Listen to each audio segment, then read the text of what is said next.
be much, but we'll go ahead that. Then bowl games weren't really good this year. I can say that. I'm about to say, I forgot about the Utah-Oregon game. Well, Utah. Utah-Oregon on Friday night was a very good game. Yeah. Oregon though. Oregon beating Utah's knocked the Utes completely out of the thing, and then they were like, and that's what kills me. You had a 2-loss Oregon team not even getting consideration, but you wanted to consider Georgia. Right. Okay, yeah, go away. That's annoying.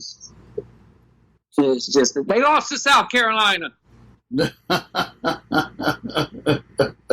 Arizona State could beat South Carolina, and Arizona State was the people that beat Oregon, but yet you were still discussing Georgia. Oh, okay, I'm done with that. And speaking of how the top 4 round out, as Kevin mentioned, LSU number 1, Ohio State number 2, Clemson number 3, and Oklahoma number 4. I remember Kevin went back and forth. It was like, well, they're going to try to find a way to make Ohio State number 1. You just kind of had to make LSU number 1 after the way they dominated Georgia, and Ohio State kind of just struggled there with Wisconsin. Yeah, you had to. I thought they were going to try to do it because they wanted that LSU Ohio State game in the finals with Clemson being the team that's pissed off. Right. That they wanted to play in the first round of this thing because they're so mad that they're not getting any respect. So I think I'm ended up thinking it's going to be a Tigers versus Tigers national championship game. Yeah. But we still got a while before that, so I can simmer on it and see who I think is going to be in it. Hey, is this the first year of this thing where we're kind of like, well, there's not really a team outside that should be pissed for not making it? I mean, no, thank God we're not having this conversation about UCFs and all this shit. The team that has the thing right now has a gripe that goes, we should be in there. There's none.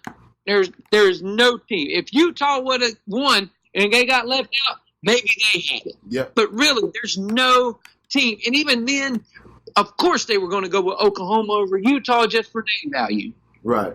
And rating. That's the reason why you're going to do it. You're going to put in pedigree. Right. I look at this ranking. Yeah, it's pretty much on the money. Oh, yeah. The thing is, this thing is never going to be right until you call it the Power 5 conferences, but you only have 4 playoff spots. Right. I still don't get it. You have to include every conference champ in this if you're going to call it the Power 5 conferences. The only way this is going to get any better, and we say it every year, is if they move it to 8. Yep. That's the only way this is going to get any better. You incorporate all the bowl games, people are going to make more money, and there you go. People are like, well, the SEC championship game was a playing game. Yeah, that was a playoff game because if Georgia beat LSU, they'd probably be in it. But all the other games, they're not playoff games. Playoff games means if you win, you get to go on to the next round. Did Oregon get to go on to the next round? No. Oklahoma got to go on to the next round. LSU got to go on to the next round. Ohio State got to go on to the next round, but you're leaving people out. So you can't really call those games playoff games if nobody's moving on. That's just stupid. Yeah. And, of course, when you say Power 5, but we only got 4 spots. So somebody's always going to get left out. Yep. And this year was Oregon. Thank God Utah didn't win, or we'd be having the argument about Utah having a rightful case to be in it. Yep. Luckily with that, we have an agreement here, so there's not any kind of outrage going on right now. Exactly, because Utah lost. I mean, Utah won. There would have been some pissed off Utes. Right now, you look at this list here, and then you're like, okay, well, even after that, Georgia's 5, Oregon 6, Baylor's 7, Wisconsin is 8. Florida should be ahead of Wisconsin. Florida should be ahead of Wisconsin. Florida should be ahead of Georgia. Florida is probably the best 2-loss team in the country. I agree. I think right now, when you look at what happened, since they've got everybody back healthy, they whooped people. They went on a tear since the Georgia game and just beat people handedly. Yeah. Right now, they are the best 2-loss team in the country. Oh, yeah. Georgia, if we play Georgia right now, we'd probably beat Georgia. We beat Georgia. If we played them right now, you gave us that game again to do right now, we beat Georgia. We beat Wisconsin because our defense is designed to handle a team like Wisconsin. Mm-hmm. We beat Oregon. Oregon come in here flapping their mouths. Nah, we beat you. You don't have the guys like we got. Sorry. It's just a matter of fact. We're the best two-loss teams, and how we're ranked below everybody. We would have the argument if it was an 18 playoff. We would have the argument of why the hell are we not there? Yeah, and that would have been fair. Like, okay, well, hold up, wait a minute. This is the best two-loss team in America. Yeah. And you hear that staying all around the nation. You've been saying that Florida is the best Florida team in the people are scared of Florida now. It's back to where Florida is gradually building back up to where people are going to be petrified of Florida again. Yeah, we're getting there. We're getting there. People feel Florida's back. Oh shit! We're getting but there. The thing now with is all the chaos that went on at FSU, the chaos that's going on in Miami, and stuff like that. We are getting those recruits in Florida now to come back to Florida, not to go to Ohio State and all these other places. Now we're starting to keep the people in-house. And they're not having all these schools to choose from. They're choosing Florida because the rest of them aren't that great. Right. Now, with the Mike Norvell signing at Florida State, it's going to take him a while to get his footing because he's never recruited Florida before. Mm-hmm. So his key thing is going to be putting people on that staff that can recruit Florida, because Florida's got to be your key if you're in one of the three big three schools. But right now, Dan Mullen's owning it, because not only does Dan Mullen have Florida back in the higher echelon of the NCAA football, right, he has all these people in his coaching staff that can recruit Florida. Mm. And if you see the class that's going to be coming in, holy cow! Just wait for a couple. I think it's next week. It's signing day. Yeah. So just wait for signing day when you see 4 and 5 stars going to Florida. Gotcha. It's going to be. You're going to be like, oh, okay. This is what we're starting to look at. Because really, next year Florida only has to replace. They need to make sure that they've lost 3 guys in the receiving corps. Right. Grenard left. We don't know who's all leaving early, but if we keep some of these guys intact with the receivers and everything like that, we're going to be straight again, because we still got our 2 quarterbacks coming back. Right. It's going to be funny to see. I'll tell you, man. I know you're excited. I'm excited. We'll see how it builds up. Oh yeah, I'm going to announce something. Yeah. Was it Taggart? He announced signing with FAU. Did he really? Yeah, I just saw that tweet like about an hour ago. Really? Yeah, Huh. Taggart's going to FAU. I wish he would have went back to USF. Yeah, He really did well at USF. he did. I'd really like him with the C back there. See, the bad part about it was Willie was set up for failure because he was going in because he was such a fan of Florida State. You hired a fan, and he really wanted to go coach at FSU because he always loved FSU. You can't hire a fan. Yeah.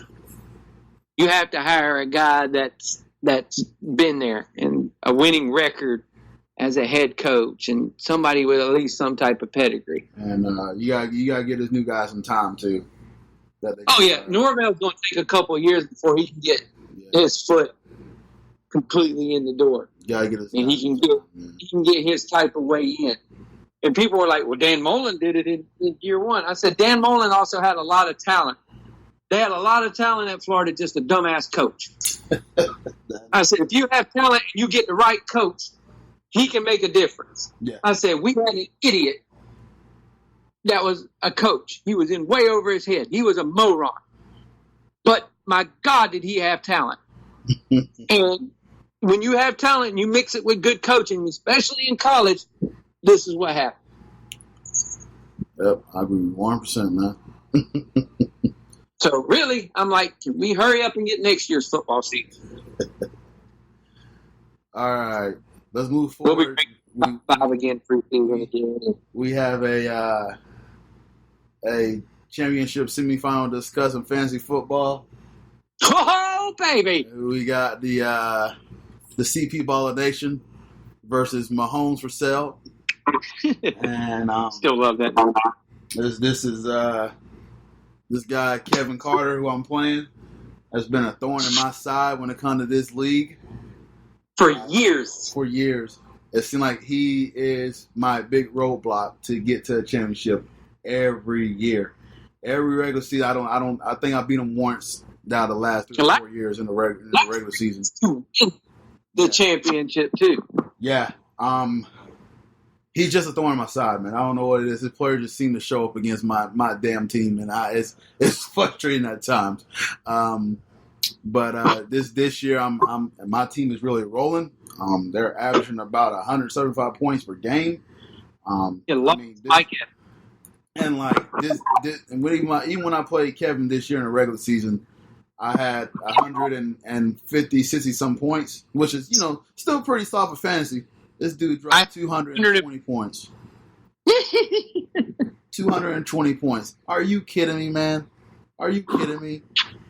And then here's what got me a little worried about this game now. Because now you got Lamar Jackson kind of been questionable with a hamstring injury. But he said he's going to play. So I had a backup plan just in case, if he does. Because Jameis Winston been throwing. He throw picks. But he's getting points. My other receiver, Mike Evans, is doubtful. No. So he's out. He's gone. Yeah, he's gone. He's gone for the rest of the season. Yeah. For the season.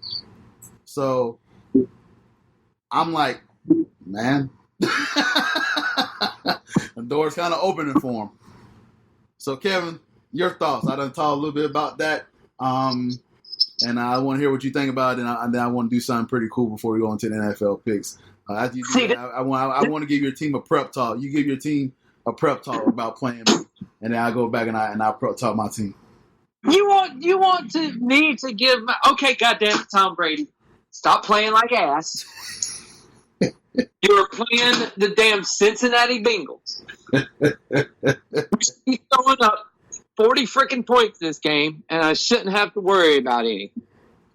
Amari Cooper, God damn it, I don't give a shit if your knee is fucking killing you or not. Get your ass out there, make Dak throw you the goddamn football. Mike Thomas, thank you for being a guy that's caught 10 balls every single game. Thank you for being my keeper.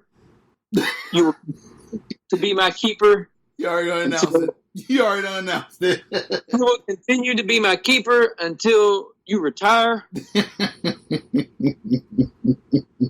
Le'Veon Bell, stop going bowling. I know you play Baltimore today. Really, just give me 15 points. Give me 15, 20 points. I'll be all right. Who else do I got going for me today? I think I moved some people around before you could really see what I was doing. So, Melvin Gordon, keep doing what you've been doing, bro. Strategy. You was probably my favorite pickup this year because everybody thought you weren't going to play. I went and grabbed you when you said, "Hey, I'm coming back." I was like, "Okay, you've done well. You done well, young grasshopper." Philadelphia Eagles. Last time I played you against a shitty team, you let the Miami Dolphins put up 40 points on your asses.